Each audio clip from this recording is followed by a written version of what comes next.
So this week we're going to be looking at some poetry by William Blake, and I'm going to talk about it a little bit more in upcoming days, but we're going to be looking at poetry from two of his collections. One is called Songs of Innocence, and one is called Songs of Experience. And so A Poison Tree is a poem in Songs of Experience, and we'll talk more about what that means as we go through some of these other lessons throughout the week.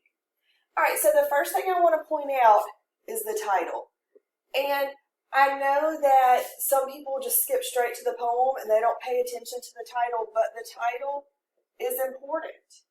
And the title is important because it says a poison tree, yet nowhere in the poem does it say a poison tree. So it's important to pay attention to the title because it doesn't mention it, but yet if you don't look at a poison tree, you miss some significant information. All right, so let's look at, before we move on, I just want to look at the structure of the poem. So the poem has 4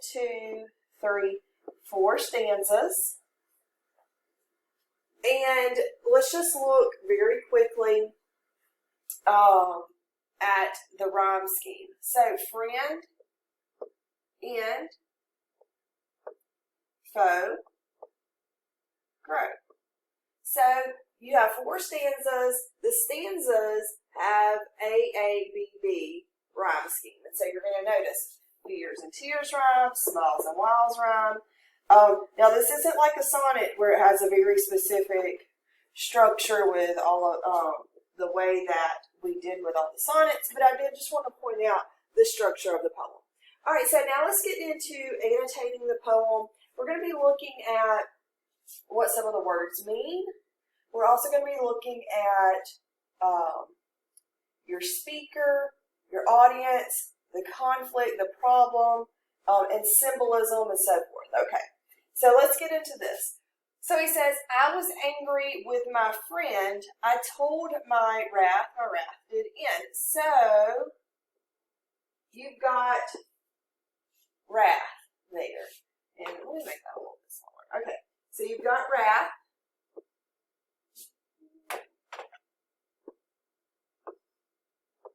All right, so wrath is anger. All right, so wrath is anger. It's just a very deep anger.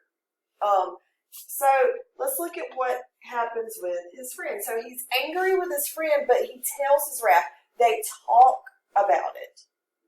And what happens is his wrath ends. So if he tells his wrath ends. All right? But then he says, I was angry with my foe. Now, a foe is an enemy. All right, so a foe is an enemy. And what happens with his enemy? Because he says, I was angry with my friend, I told it and it ended. But with his enemy, he says, I told it not. And then what happens with his anger is that it grows. So, looking at this, you understand the situation. You understand the conflict, the problem. And the problem is that he does not tell his anger whenever he's angry with his friend. He doesn't tell it. He just lets it grow. So here's your problem. All right? So the problem is that he is angry with his friend and his enemy. But he deals with it in 2 very different ways. With his friend, he tells it, they talk about it, the anger goes away. They can get back to normal. But with his enemy, he holds it in. And I'm going to put that over here. He holds it in.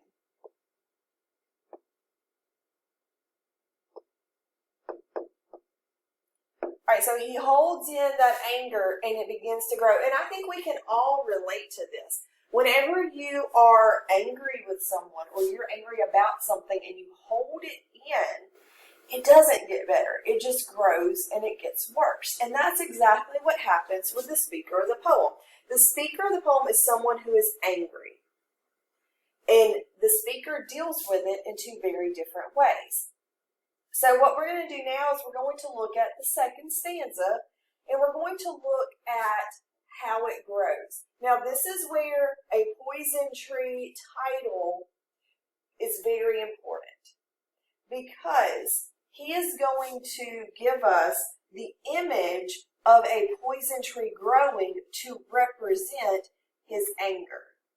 So the poison tree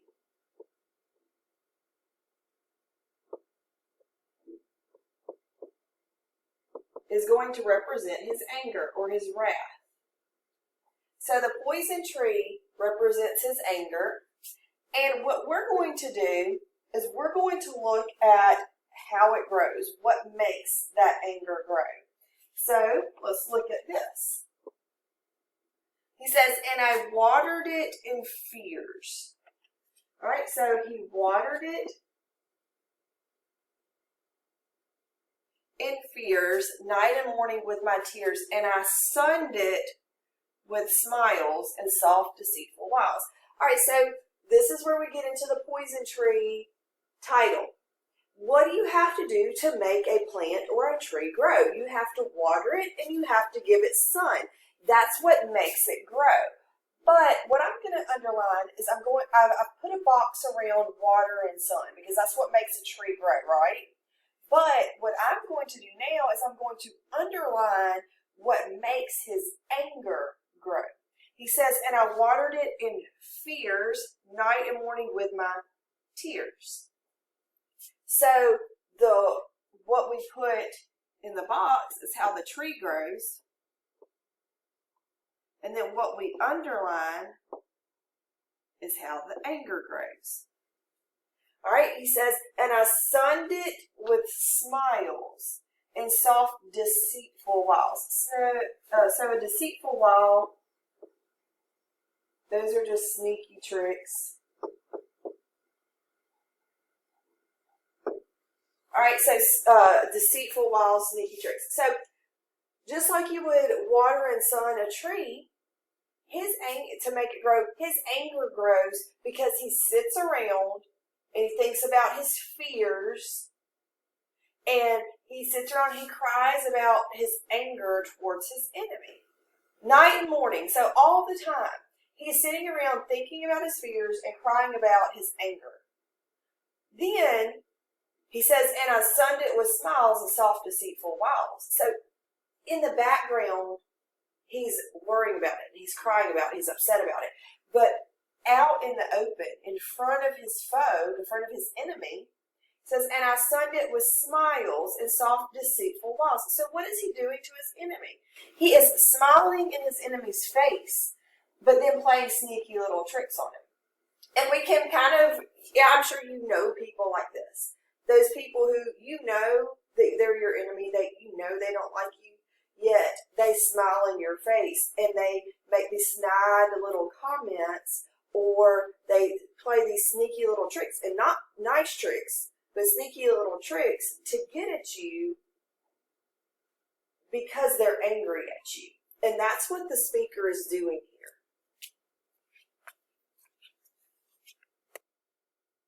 All right, so we've gone through the first two stanzas. The first stanza tells us the problem, that he's angry with his friend and that anger is growing. The second stanza really shows us the results of that problem, the results of the conflict, which is that he feeds it with his fears and his sadness, his tears, but then he is face to face with his enemy, smiling in his enemy's face, and but playing sneaky little tricks. All right, so let's move on to the next stanza. So stanza 3. He says, and it grew both day and night. Whenever he says it grew, he means he has two different things. Whenever he says it grew, he's giving us the image. So this is imagery. He's giving us the imagery, the image of the poison tree. the imagery of the poison tree growing day and night. So it grows till it bore an apple bright. Okay, so let me explain the symbolism here, because we've got some symbolism. All right, so we have some symbolism here. And the symbol is that the apple is going to represent something that is produced because of the anger. Just like a poison tree will grow and grow, you can water it and you can sun it, and it's going to grow until eventually it produces an apple. But then let's look at the other side of this. The poison tree was representing anger.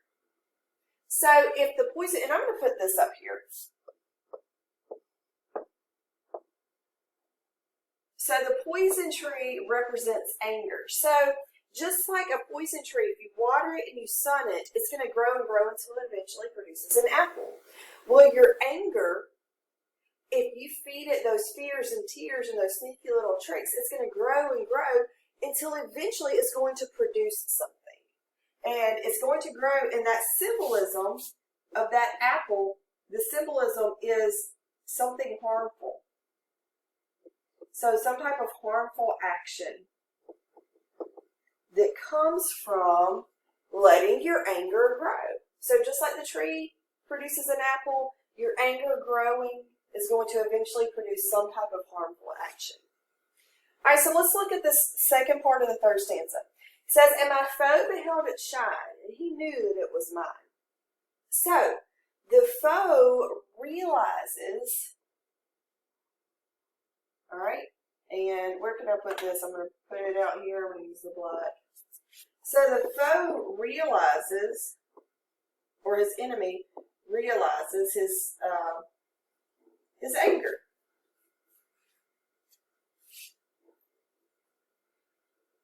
So now let's look at the last stanza. At this point, the speaker's anger has grown until eventually he does something harmful to his enemy. The enemy realizes the speaker's anger. Now let's look at this last stanza. He says, and into my garden stole when the night had veiled the pole. Now, I'm gonna point this out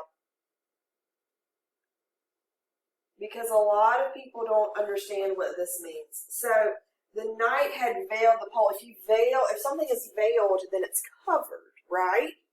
So when the night had veiled the pole, and you've probably heard the word veiled, like if a bride wears a veil, that they don't typically do it anymore, but they would put it over their face. So the night had veiled the pole, and pole here meaning like the North Pole, the South Pole. So the night had veiled the pole. So night has covered the pole. It's nighttime. It's dark. Okay, and we've talked a lot about how darkness can represent those bad times or those bad situations. So the foe comes into the garden where the poison tree is. Or think of it this way.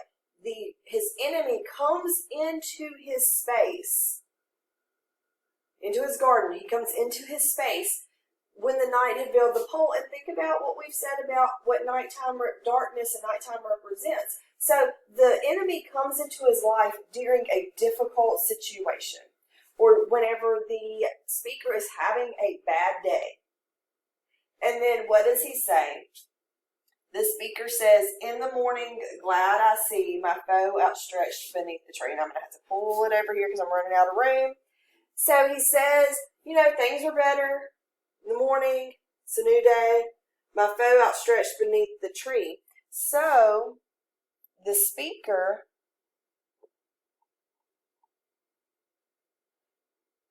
and I guess a good way to put it was released his anger. But in releasing his anger, it hurt his enemy. And then, how does he feel about it?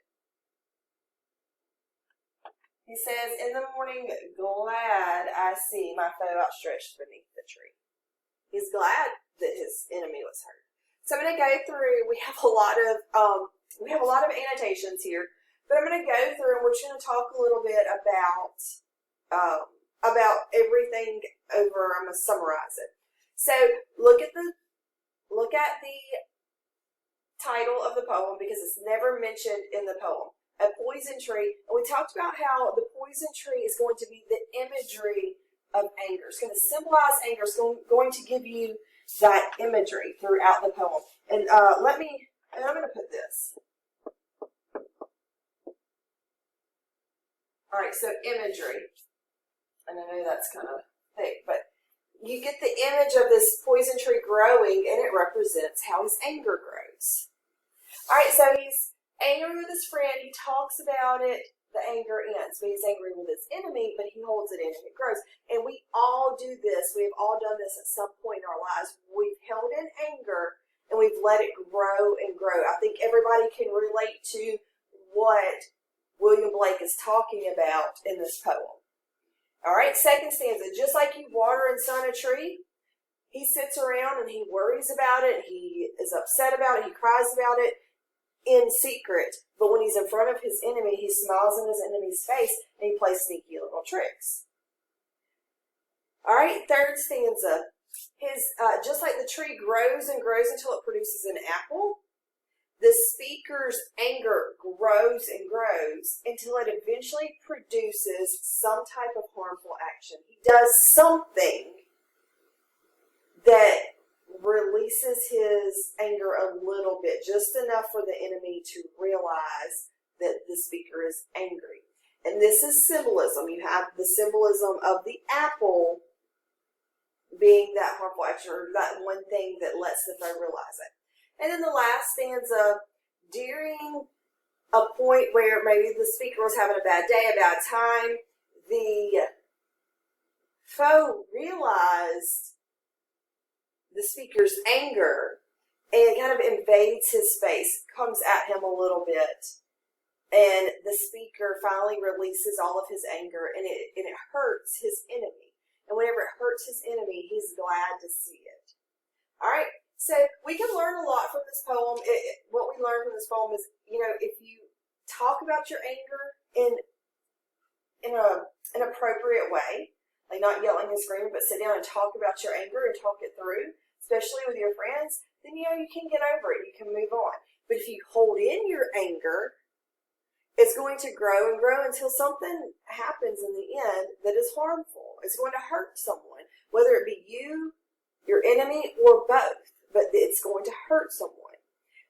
It teaches us that, anger is a very difficult emotion to deal with. And anger typically doesn't just go away, but instead it builds. So we learn a lot from this poem, even though it's just a very short 16-line poem, 4 stanzas, but there's a lot to be said here with the imagery and the symbolism that William Blake gives us. All right.